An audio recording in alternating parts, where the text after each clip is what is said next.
ready? It's the Roundtable with me, Robert Bannon. Hi, everybody. Welcome to the Roundtable. My name is Robert Bannon. If you're watching us on YouTube and social media or listening to us at the Broadway Podcast Network, it's so nice to spend some time with you. I have been a big proponent, if you know anything about my story, my album, Unfinished Business, Starting Life Over Again, making peace from broken pieces. Well, when I saw that this book was out, that shot to number one on the Amazon chart, by the way, I knew that this could be a really very special, deep, important journey. I love therapy. Therapy has saved my life, and I'm so excited to talk to our next guest, Broken to Beautifully Broken. And Ella Shae is here. Ella, welcome to the Roundtable. Hi, Robert. Thank you for having me. It's so nice that Jersey knows Jersey. I get it. We just Jersey knows Jersey here. Yes. You have written this book, a personal journey, very truthful, very vulnerable about things that some people are very scared to talk about or don't feel comfortable talking about in public. Where did you find the strength? How much work did you have to put in to free yourself to tell your story? It wasn't even something that I had wanted to do, really. My book started out more as like a journaling process for me.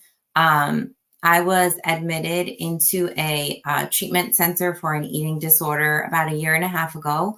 And it was there that they really made me like dig into traumas that I really didn't even know existed until I took a second look at them. And in gathering with the group of people that I met in treatment, I realized that there was such a strong need for people to feel a connection, to feel a relatable moment in order to express something that is stigmatized, that is, associated with shame. And it shouldn't be. There should be no shame in expressing your mental health, because mental health is your actual health.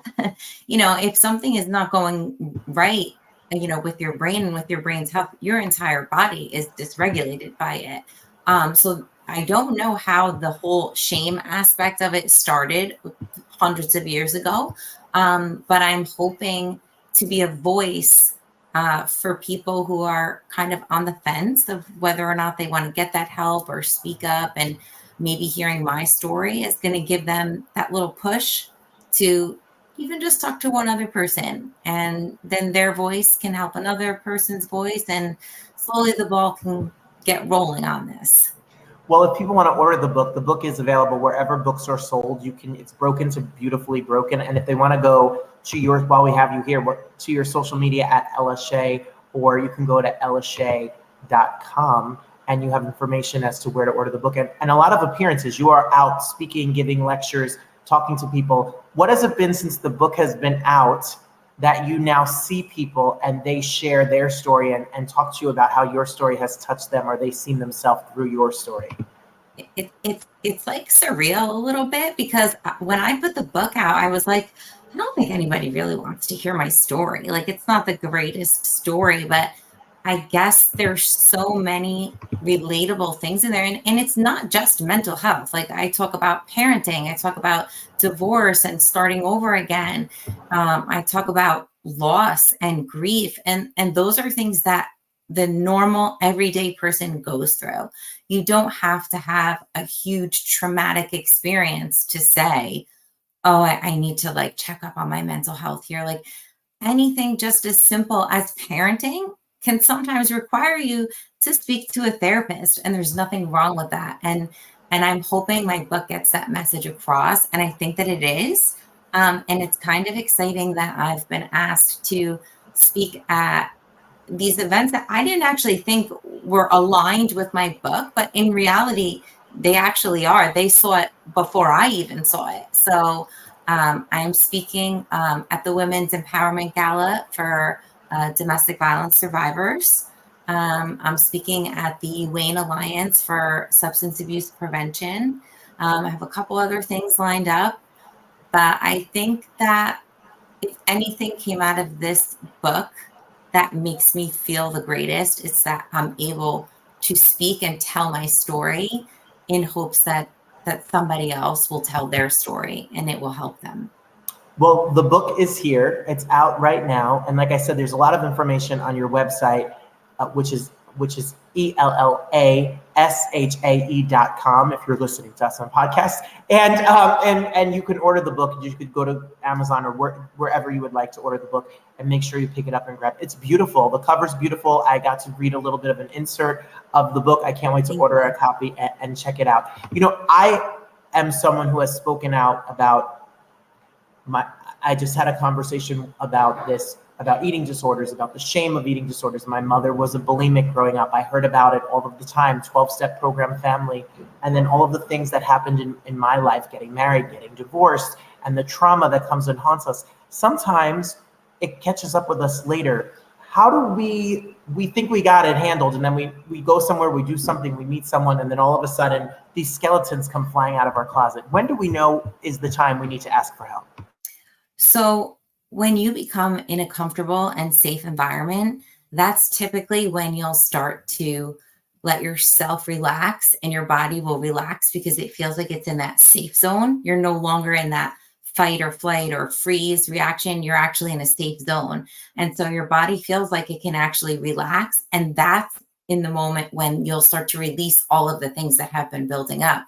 And that's great. But instead of being reactive, we really need to try to be proactive and get ahead of that happening. So I think a lot of times people let their hurt sit, let their traumas just sit, and that most of the time turns into some kind of anger or something that affects yourself. It doesn't affect anybody else except for you. So I think at any moment when you think you've got it, I think just take a step back, talk to somebody you trust. Even just getting the words out loud sometimes makes it feel a little bit better. Write in your journal. And if you really need to, like, I am a strong believer that everyone should see a therapist, no matter what. I feel like it helps on so many levels. There should be no shame with going to see a therapist who just offers advice to you. And I really think that even at a young age, kids should be seeing therapists as well. I truly do. We really need to be proactive. Oh, I have my appointment with my therapist tomorrow. That poor lady has been through it with me, and I look forward to those moments because it's just good to have a sounding board and somebody to talk your fears and have no judgment and get some support. Exactly. You say in your press release about your book that it's for any gender, any stage of life. It can be the bullied, the abused, the divorced, the grieving, the parents, the teenagers. It's literally written for anyone. So this is not pinpointed to a mom struggle or a single person struggle or young people struggle. It's universally for anyone. Yeah. So my story begins when I was 4 years old in a nearly fatal car accident. And unbeknownst to me, that's actually where my PTSD started. And so my journey through my mental health struggles really started at 4 years old. And I didn't realize that until I was a lot older. So the first few chapters of my book are written through the eyes of my inner child. And the second half of those books, of those chapters, are written through the eyes of an adult woman who's been enlightened and who's changed her perspective and has learned self-love and self-care and how I could have done things differently as a child. So the teenager can be reading that chapter and feel a relatable moment. The parent of that teenager can be like, oh, wow, I didn't realize that, it could get this bad. So it can be for anybody, especially, my chapter that talks about my eating disorder. Your support system is truly what is going to help you stay on the right path after you leave treatment. So I've always said this, recovery is not linear, but it's very contingent upon who you surround yourselves with.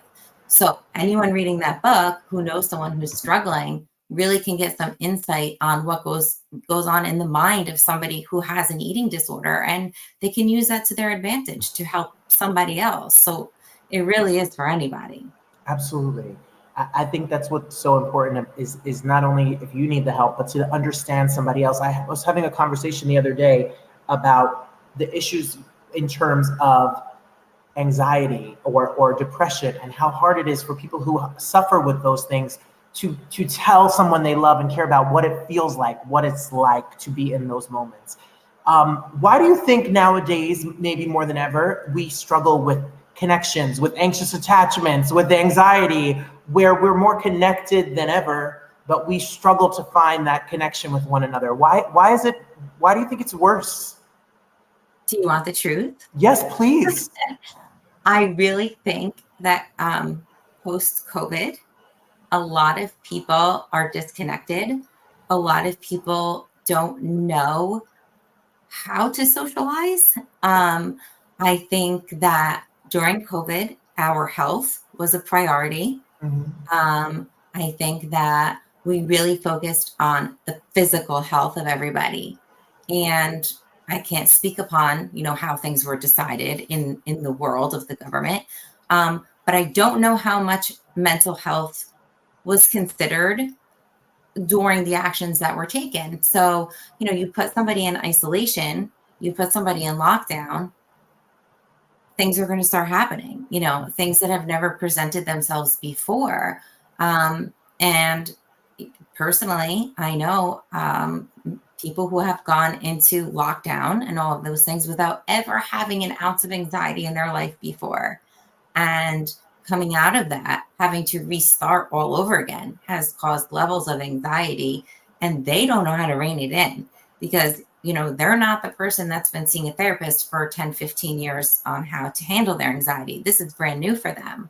I was with my therapist the other day, and she said there is such an influx of children needing therapists because during those years where they're supposed to be socializing and making those connections, they didn't. And it's something that we might not be able to take back. Like they missed big moments, you know, and that's a hard pill to swallow. It's really hard for these kids to take in, and I think that's where we are. I see it in my fifth grade classroom on a daily basis over the past few years. There's a struggle, especially with younger people, about how to connect, and you wonder about what that looks like as people get older and the ability to deal with one another. So mental health is important. Communicating and talking to your children and each other as humans is so important, because sometimes we hide behind computer screens and cell phones and we lose the connection between one another. When you told your family and your friends that you were going to share this story, what was their reaction? Some people were a little anxious. Let's talk about anxiety. Some people were a little anxious. They're like, "Well, you're going to write about me, are you? Or, how much of me is going to be in this book?" But you know what? My book is the absolute 100% truth from the first page to the last page. And it is my story, and it is my point of view, and it is how I felt throughout the story. So while I may be talking specifically about a certain person, they may have seen the story very differently, and that's okay. But we're talking about me, and we're talking about how I processed that and how it affected me as an adult. And so I think if somebody is offended or anxious by what I had to say in the book, then they maybe should have thought about their behaviors before, and I think from what I've heard so far from friends and family, I think they see me a little bit differently. They have a little bit more compassion, a little more insight into why I am the way I am and why I do the things I do. And I haven't really had any negative feedback from people yet. There's a few people in the back of my mind that I know won't love the book, but I haven't heard from them yet, so maybe they won't ever read it. Well, I'm excited to read it. I'm super excited to read it. I love how you say that you can change the narrative of your life, and I can vouch that that's possible with hard work and the right point of view and good mental health and a support system. You can be out there. Today could be the first day of the changing the narrative of your life. Sometimes our words have so much power, right? We are sometimes our own worst enemy and critic. Yeah. And, changing your life isn't just a one-time thing. you can change your life as many times as you want. If you're unhappy in the lifestyle that you currently have, you are in control of where you want your life to go. And so if there's something different you want to do it. Take the chance, take the risk. I mean, what's the worst that can happen? If you're in a life that you're not happy in, nothing can be worse than that. So I think, and in my book, I say this, we can shed the skin of 1,000 lifetimes if we really wanted to, and change the narrative of our life as many times as we feel necessary. And that's the great thing about having that little bit of control in a world where you can't control much. That's beautiful. I love that. Life goes on and gets better. I know it does. I'm excited. I'm going to order my copy. Everybody order your copy. The book is called From Broken to Beautifully Broken. I love that title because I think it sums up the bittersweet, the truth, the reality. We all have issues. No one is perfect, but we could definitely turn it into anything into something good. Yes. It's so nice to meet you. I can't wait to see you at an event or be out and about in Jersey or be at the Mill Creek Mall. I don't know where. No, not the Mill Creek. What is the mall that? Right. Well, we have a few. We have Willowbrook. That's right by. Yes. Garden State, American Dream. That's all around here. That's what we've got in Jersey, or diners and malls. That's it. Yes. Yes. Everyone, please go out, order your copy of the book now, and make sure we follow. Go to on Instagram at Ella Shae, and go to ellashae.com, and make sure you stay up to date. Thank you so much. It was such an honor to be here, and thank you for sharing your story and helping everybody get mind, body, and spirit together in these days. It's so important. Thank you so much for having me, and it's such an honor to meet you. And I really do hope to run into you at some point. I'm going to make that a point. We're going to have I'm going to sit you down at the diner, and it's going to be like oh boy, you better. Disco fries, right? Disco fries. You might need a drink if you're going to hear my story, but let's. Some diners have those now, so. That's right. That's a deal. It's a date. Okay, Robert. Thank you. Thank you.